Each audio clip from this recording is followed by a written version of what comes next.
I'm Jerry James Stone and you're watching Cooking Stone. In today's episode, I'm going to make this really tasty, super healthy, quick and simple breakfast.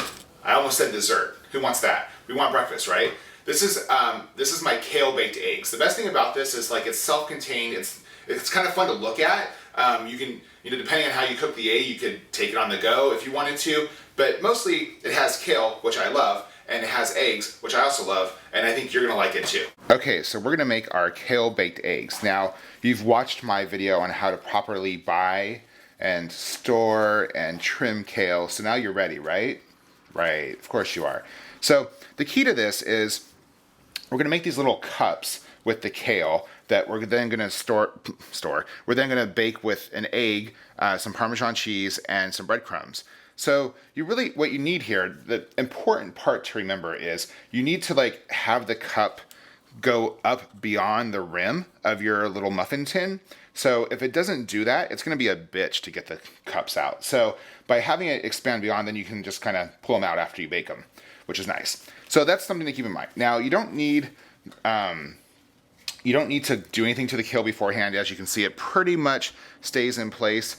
As you're adding in more kale pieces, it does tend to pop up. But remember, you're going to add Parmesan cheese, some breadcrumbs, and then you're also going to crack an egg inside there. And the weight of the egg is going to keep that down. So I wouldn't worry about it too much.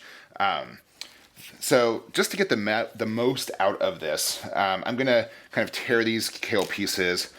And so when I push it down in there like that, the kale pops up above, but it's not so obnoxiously high. I want to mostly bake it with the egg more so than have it stand up on edge. So just stuff like that. You can, take those little pieces off and shove them down in there. So you're going to do this for each tin. You're probably going to need about 1/2 of a large kale stem for each egg that you want to do. So let me go ahead and finish that. Okay, so I have my cups ready. Now I'm using a nonstick pan here, by the way. If you're not using one, you might want to grease each cup. The important part is really to make sure that the kale is touching all of the walls of the cupcake slot. So just want to make sure that the whole thing is covered. So I'm going to fill each little one with a little bit of Parmesan cheese.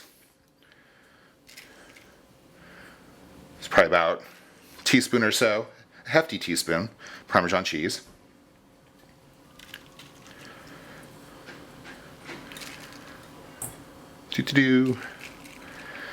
Now with some breadcrumbs, about the same, about a teaspoon. Panko breadcrumbs, the best. Let's get cracking.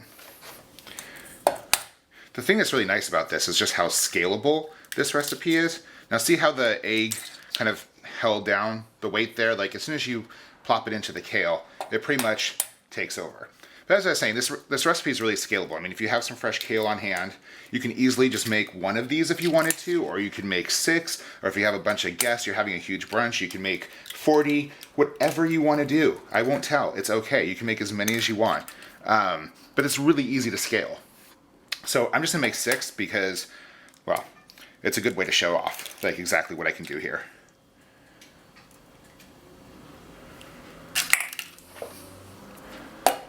How beautiful do these look? And super healthy. I mean, an egg and some kale, what else do you need? Okay, maybe some vodka. Now I'm gonna top it off with even a little bit more of the breadcrumbs.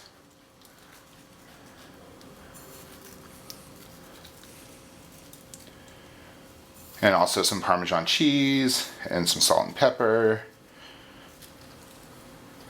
because I like things cheesy. Of course, you can do this as much as you want. I will, of course, put instructions on how I think you should do it, but these will be really, really lovely. And now just a pinch of salt and pepper on each little one. Give it some flavor. And these are going to be gorgeous. Perfect for your next brunch, right? What else do you need? And now let's add in some salt. Nice. And once again, just a pinch.